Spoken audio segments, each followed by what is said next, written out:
I'm gonna walk you through this amazing room real quick. This large bed, a lot of room underneath, and this huge sofa area. Very nice artwork in this room. This is the Norwegian Prima balcony room. Very nice flat screen TV, large balcony. We have not set sail yet.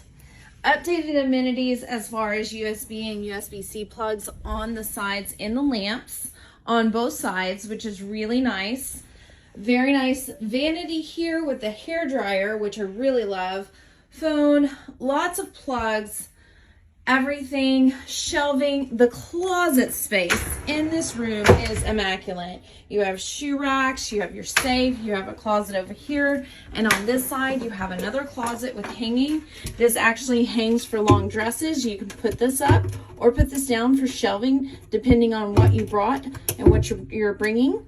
So then you have more containers down there. There's my suitcase.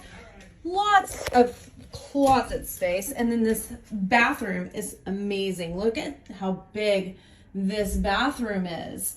I mean, for a cruise ship, this is really, really nice. I'm going to start echoing here because the door's going to shut behind me. Very nice shelving on the side. The lighting is really good in here, which I appreciate.